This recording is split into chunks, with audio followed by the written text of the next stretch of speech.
Hello दोस्तों, स्वागत है आप सभी का एटीएस क्लासेस में। अगर आप रेलवे जेईई की तैयारी कर रहे हो तो ये वीडियो आपके लिए बहुत ही इंपॉर्टेंट है, खास करके सीबीटी 1 के लिए, क्योंकि सीबीटी 1 जितने भी सारे ब्रांच होते हैं उन सभी के लिए कॉमन होती है। तो अगर आप प्रिपरेशन कर रहे हो तो आउट ऑफ 100 कितने नंबर आपके लिए सेव रहेगा क्वालिफाई के लिए, ये आपको कैसे पता चलेगा।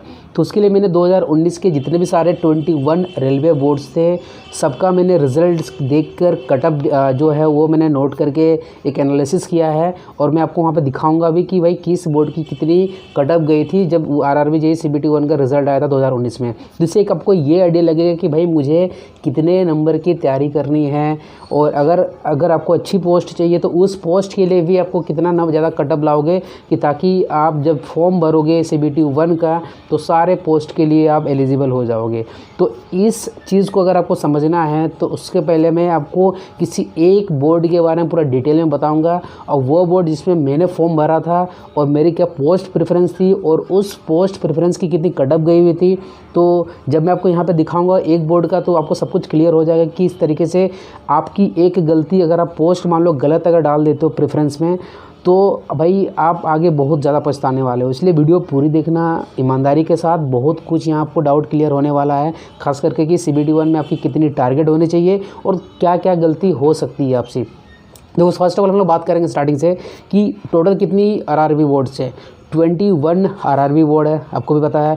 अहमदाबाद है, अजमेर है, भुवनेश्वर है, भोपाल है, रांची, पटना, इस तरह से टोटल 21 जो है रेलवे की बोर्ड्स होती है। जब फॉर्म आता है तो हम लोग किसी एक बोर्ड से फॉर्म को भरते हैं।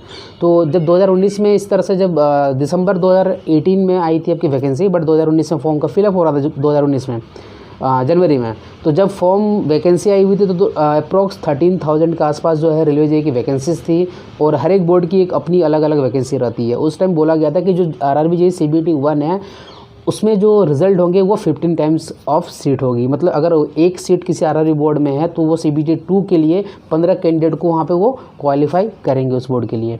तो इसी तरीके से आप जब फॉर्म भरते हो तो उसमें देखो, सबसे पहले जो रेलवे जेईई की बात करेंगे तो टोटल 69 पोस्ट होती है। आपको यहाँ पे मैं एक एक करके सारा चीज़ दिखाता हूँ। देखो यहाँ पे क्या कैटेगरी 1 से लेकर सारा चीज़ स्टार्ट होता है। ये क्या टोटल 69 अलग अलग ब्रांच के पोस्ट होती है। जब आप इसमें क्वालिफाई कर जाते हो सीबीटी 2 तो आपको यहाँ पे इंडिपेंडेंट इस पोस्ट पे आपको यहाँ पे जॉब करना पड़ता है। तो ये टोटल कितने पोस्ट, आपको टोटल 69 पोस्ट होती है।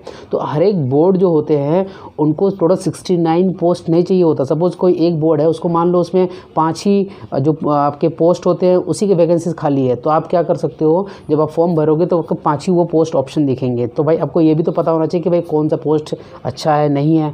तो उसके बारे में भी हम लोग नेक्स्ट वीडियो में जो है डिटेल से बात करेंगे कि पोस्ट वाइज जो होती है किसकी क्या जॉब नेचर होती है। बट इसमें हम लोग कटअप की बात कर रहे हैं। तो बस जब इस तरह से फॉर्म आया था तो मैंने भी 2019 का जो है फॉर्म भरा। आप देख सकते हो कि जब मैंने फॉर्म भरा तो मैंने पोस्ट का जो प्रेफरेंस रखा था, ठीक है, वेरी इंपॉर्टेंट, क्योंकि इसी से आपको एक चीज़ यहाँ पे क्लियर होने वाला है कि पोस्ट वाइज क्या कटअप जाती है, और यहाँ पे गलती करोगे तो बहुत पछताओगे भाई आगे चल के। तो जब मैंने फॉर्म भरा था तो यहाँ पे आपको एक चीज़ दिख रहा होगा कि कैटेगरी नंबर क्या दिख रहा है, 15 दिख रहा होगा स्टार्टिंग में ही, और उसमें लिखा हुआ ईसीआर, वो एक जोन होती है। उसमें मैंने अपना सबसे पहले मैकेनिकल मेरी ब्रांच थी तो मैंने कैरिज एंड वैगन का जो पोस्ट है उसको प्रेफरेंस नंबर 1 में डाला। फिर सेकंड में मैंने जोन अलग था बट सेम पोस्ट थी। फिर मैं थर्ड में गया तो उसमें भी जो है वो भी जोन अलग हो गया बट पोस्ट भी अलग है। इस तरह से अलग अलग कैटेगरी वाइज की अलग अलग जोन में अलग अलग पोस्ट, इस तरह आप प्रेफरेंस डालते हो, और जो आपका सबसे टॉप में रहेगा आपका पोस्ट, अगर आप उस पोस्ट के लिए क्वालिफाई करते हो तो भाई वो आपको उसी में आपको जॉब करनी पड़ेगी पूरी लाइफ टाइम। तो यहाँ पे आपको बहुत समझदारी से पोस्ट प्रेफरेंस डालना होता है कि भाई कौन सी पोस्ट अच्छी है आपके लिए, आपकी ब्रांच के लिए नहीं है। तो ये चीज़ हम लोग बोले, मैंने बताया नेक्स्ट इस वीडियो में डिस्कस करने वाला हूँ। तो इस तरह से जब मैंने फॉर्म को भरा था तो पोस्ट प्रेफरेंस इस तरह से सब कुछ दिया हुआ था। अब जैसे मैंने फॉर्म भर दिया तो भाई क्या होगा, इसके बाद रिज़ल्ट आएंगे ना, तो आप देख सकते हो यहाँ पे जब रिज़ल्ट आया तो यहाँ पे आपको कटअप दिख रहा होगा। हर एक चीज़ का कटअप क्या दिख रहा होगा, कैटेगरी वाइज जो है कटअप दिख रहा होगा। यहाँ पे यूआर के लिए, एससी के लिए, एसटी के लिए, ओबीसी के लिए। मैं आरआरबी रांची बोर्ड की बात कर रहा हूँ क्योंकि मैंने आरआरबी रांची बोर्ड से ही फॉर्म भरा था। पहले एक बोर्ड का डिटेल में बताता हूँ, फिर सारे बोर्ड का मैंने जो एनालिसिस किया हुआ है और डेटा मैं यहाँ पर आपको दिखा दूँगा कि कटअप कितनी जाती है। तो जैसे ही आप यहाँ पे दिख रहा हो, कैटेगरी नंबर 2 का दिखा रहा है कि यूआर के लिए 71.46 जो है वो गई हुई थी कटअप, और ये जो नंबर आती है 71 ये आउट ऑफ 100 आती है, और 71 सपोज़ ये नंबर मान लो नॉर्मलाइज होते हैं, सपोज़ आपका नंबर आया होगा 69, ठीक है, तो हो सके 2 नंबर या 3 नंबर आपका बढ़ गया होगा। और ये तब होता है जब जिस शिफ्ट में आप पेपर दे रहे हो, अगर उस पेपर का जो लेवल है थोड़ा टफ रहेगा कॉरस्पॉन्डिंग टू अदर शिफ्ट, तो थोड़ा नॉर्मलाइज में नंबर बढ़ता है। तो ये नॉर्मलाइज नंबर है, ठीक है, आउट ऑफ 100।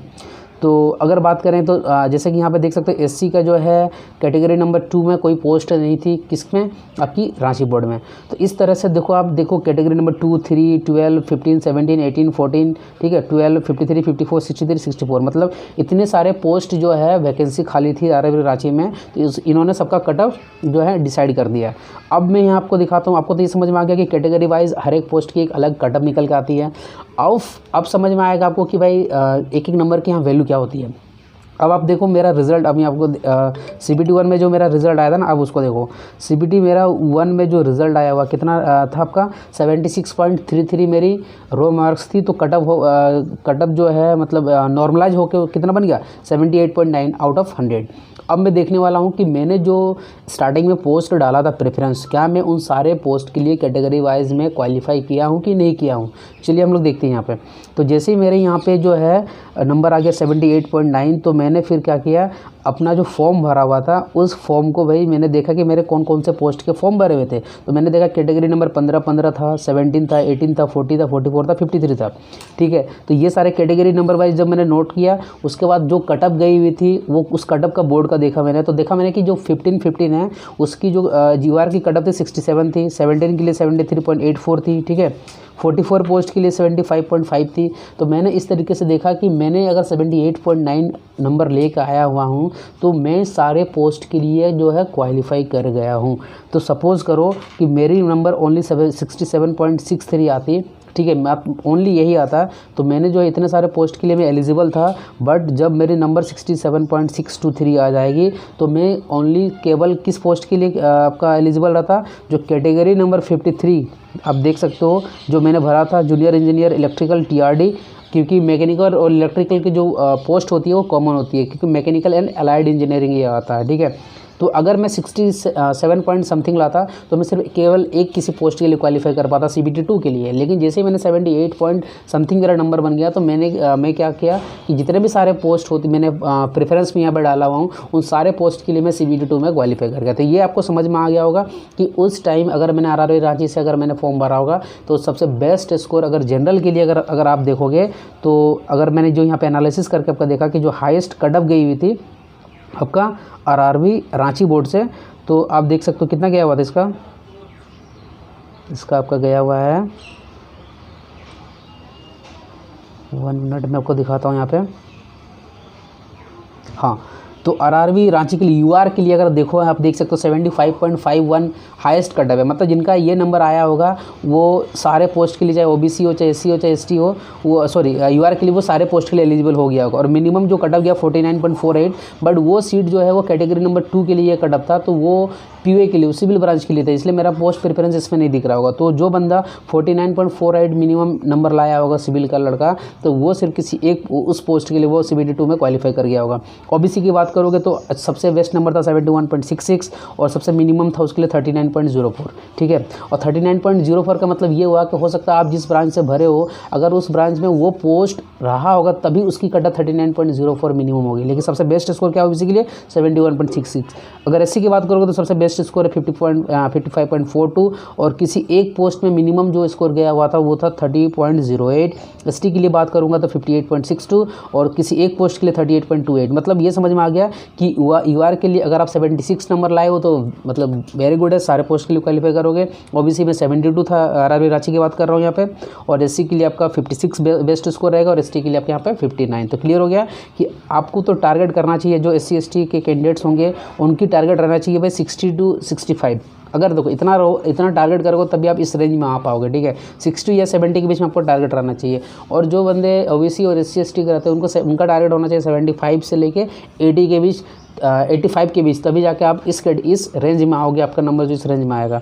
अब बात करेंगे कि अलग अलग जो बोर्ड्स थी, जैसे आपको यहाँ पे दिख रहा होगा, मैंने यहाँ पे 21 में से कुछ ऐसे इंपॉर्टेंट बोर्ड्स उठाया है जिसकी कटअप किसी की बहुत ज़्यादा गई हुई है, किसी की बहुत ज़्यादा कम गई हुई है, ठीक है। और ये आपको रिज़ल्ट जो है CBT 1 का हर एक बोर्ड के वेबसाइट पे जाओगे तो आपको वहाँ पे मिल जाएगा। तो मैंने वहीं से सारा कुछ डेटा कलेक्ट किया हुआ, आप यहाँ पे देख सकते हो। टोटल मैंने 9 ऐसे RRB बोर्ड का डेटा उठाया हुआ है, जैसे RRB अजमेर हो गया, बेंगलोर हो गया, भोपाल हो गया, ठीक है, बिलासपुर, चंडीगढ़, चेन्नई, पटना, रांची एंड तिरुवनंतपुरम। तो यहाँ टोटल 21 RRB है, जिसमें 13,487 वैकेंसी थी। बट मैंने यहाँ पे कितना टोटल 9 ऐसे RRB बोर्ड है जिसको मैंने यहाँ पे चूज़ किया है। और अजमेर की अगर मैं बात करूँ तो टोटल वैकेंसी उसमें थी कितना 825। तो मैंने क्या बताया कि CBT 2 के लिए जो है टोटल 15 टाइम्स ऑफ वैकेंसीज़ की जो है वहाँ पे उतने कैंडिडेट्स क्वालिफाई कर जाते हैं।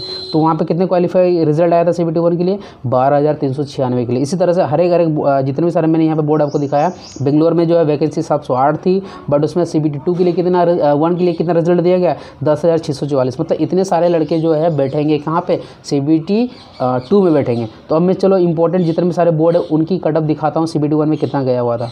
तो सबसे पहले जो है अजमेर बोर्ड, आप अगर आपके कोई फ्रेंड्स होंगे, अगर आपने भी दिया होगा इसका पेपर, तो सबसे टफ जो RRB बोर्ड उस टाइम था वो अजमेर बोर्ड था। क्योंकि उस टाइम जो जनरल की कटअप आपको यहाँ पे दिख रहा होगा कितना चला गया था 83.63। मतलब वो कैंडिडेट जनरल का जिसकी नंबर 83.63 आई होगी, जिसने अजमेर बोर्ड से भरा होगा, वो सारे पोस्ट के लिए क्वालिफाई कर गया होगा, जिस पोस्ट के लिए वो एलिजिबल होगा। ये समझना बहुत इंपॉर्टेंट है। मैं अगर मैकेनिकल हूँ तो मैं मैकेनिकल एंड इलेक्ट्रिकल की जो कॉमन पोस्ट होती है उसी के लिए एलिजिबल रहूँगा। अगर आप सिविल वाला ब्रांच के हो तो आप सिविल की जो पोस्ट रहती है उसी के लिए आप एलिजिबल रहोगे। अगर आप कंप्यूटर साइंस है तो आपकी जो पोस्ट रहेगी जिसके लिए आप एलिजिबल हो उसी में आप जो है उसी का जो कटअप आपको वहाँ पे क्रॉस करना है। तो इस तरीके से OBC के लिए उसमें अजमेर बोर्ड में 80.29 दिख रहा होगा। मिनिमम किसी एक पोस्ट के लिए जो है 59.07 है। तो ये जो मैं ऑब्लिक करके जो आपका मिनिमम दिख रहा है, ये मिनिमम आपको नहीं लाना है, आपको मैक्सिमम में टारगेट करना है, सो दैट आप जितने भी सारे पोस्ट प्रेफरेंस के लिए आप एलिजिबल रहोगे उन सारे पोस्ट के लिए आप क्या करो क्वालिफाई कर जाओ उस बोर्ड से। SC के लिए बात करेंगे तो 75.77 था और ST के लिए 66.14। तो सबसे टफेस्ट बोर्ड 2019 में जो है रेलवे JEE का CBT 1 रिजल्ट के लिए वो अजमेर बोर्ड था, आपको यहाँ पर दिख रहा होगा। बिलासपुर बोर्ड की बात करते हैं तो बिलासपुर बोर्ड भी भैया कुछ कम नहीं है। इसमें भी देखो जनरल के लिए 81.5, मतलब अगर आपके 81.5 नंबर नॉर्मलाइज आए होंगे तो जितने भी सारे पोस्ट वाइज जो आपके प्रेफरेंस डले होंगे, चाहे आप किसी भी ब्रांच से हो, तो आप सारे पोस्ट के लिए एलिजिबल हो गए होंगे फॉर CBT 2 एग्जाम के लिए। उसका बाद OBC के लिए बात करें तो इसमें 75.84 है, SC के लिए 66.24 और ST के लिए 58.25। तो यहाँ पे आपको ये भी समझ में आ रहा है कि अगर आपको सपोज़ किसी 75 नंबर आ रहे हैं, ठीक है, हो सकता है आप अजमेर बोर्ड और बिलासपुर बोर्ड के लिए जो जनरल का कैंडिडेट हो वो आप वहाँ पे सूटेबल नहीं है, लेकिन अदर बोर्ड के लिए आप हो भी सकते हो। तो ये बोर्ड वाइज भी डिपेंड करती है आपकी नंबर। तो मैंने क्या बताया भाई, आप टारगेट रखो 75 से लेके 85। अगर आप उस रेंज में आते हो तो आप जिस बोर्ड से आप भरोगे आप मैक्सिमम चांसेस है ना कि आप क्वालिफाई ही कर जाओगे। लेकिन अगर आप अजमेर और बिलासपुर बोर्ड में भरोगे तो देख रहे हो 83.63 कटअप गया होगा। तो मतलब ये बहुत ज़्यादा कटअप है आउट ऑफ 100। तो उस बोर्ड से जितने भी सारे कैंडिडेट्स भरे होंगे ना, तो उनको भाई इतना नंबर लाना पड़ा होगा आउट ऑफ 100। अब नेक्स्ट बोर्ड की बात करते हैं चेन्नई बोर्ड की। उसमें देखो जनरल की कटअप कितनी 81.27 और OBC की 74.38। SC की बात करूँगा तो 62.97 एंड ST की 59.4। तो मैंने क्या बताया कि SC ST को टारगेट करना चाहिए ऑलवेज 60 से 70। तो मैंने बोला, लेकिन देखो यहाँ पे SC की जो चेन्नई बोर्ड की अगर मैं बात करूँ कटअप तो ये 62.97 चला गया है। तो आपको अभी भैया 65 प्लस नंबर ही लाओगे तब जाके आप सारे बोर्ड्स के लिए सेफ रहोगे, ठीक है। तो जनरल के लिए आपको 85 दिमाग में बैठा लो और OBC के लिए भाई आप 75 बैठा लो। पटना बोर्ड की बात करते हैं तो इसमें भी देखो जनरल की जो आपकी हाईएस्ट कटअप है वो 80.67 है, OBC के लिए 76.25, SC के लिए है 66.36 एंड ST के लिए है 55.86। चलो नेक्स्ट बोर्ड की बात करते हैं चंडीगढ़ बोर्ड की। चंडीगढ़ में देखो जनरल के लिए क्या है 78.64। देखो जो बच्चे अजमेर बोर्ड से भरे होंगे जिनकी 83 नंबर सपोज 82 आ गया तो वो अजमेर बोर्ड में CBT 1 में उनका रिजल्ट नहीं हुआ होगा। लेकिन जो चंडीगढ़ के कैंडिडेट अगर उनके 78.64 भी नंबर आएंगे लेकिन वो CBT 1 में उनका रिजल्ट हो जाएगा। तो बोर्ड वाइज भी ये डिपेंड करती है वो, क्योंकि बोर्ड वाइज हर एक बोर्ड की अलग अलग वैकेंसीज भी होती है। वैकेंसीज कम रहेगी तो कटअप ज़्यादा जाएगा, नो डाउट।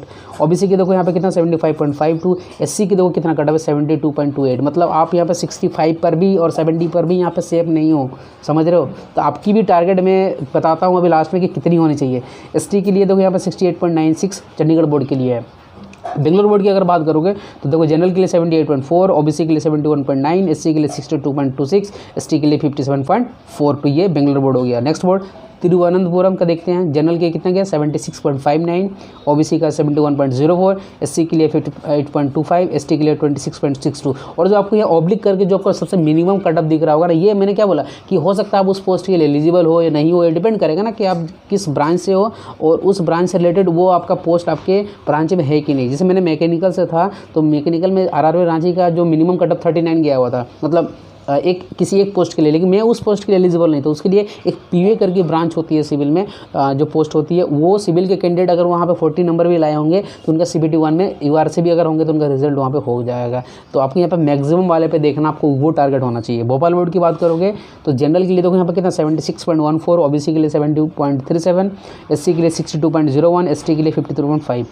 तो और राशि का तो मैंने बता ही दिया। तो इस तरीके से अगर मैं देखूँ तो आपकी जो तैयारी होना चाहिए, ठीक है, सेफेस्ट फॉर, सबसे पहले बात करूंगा मैं यहाँ पे आपको ओबीसी एंड जनरल कैंडिडेट के लिए कि कितनी नंबर आप लाओगे। तो आपको यहाँ पे समझ में आ रहा होगा कि अजमेर बोर्ड में जनरल की कट ऑफ 83.63 थी और 80.29 ओबीसी की थी।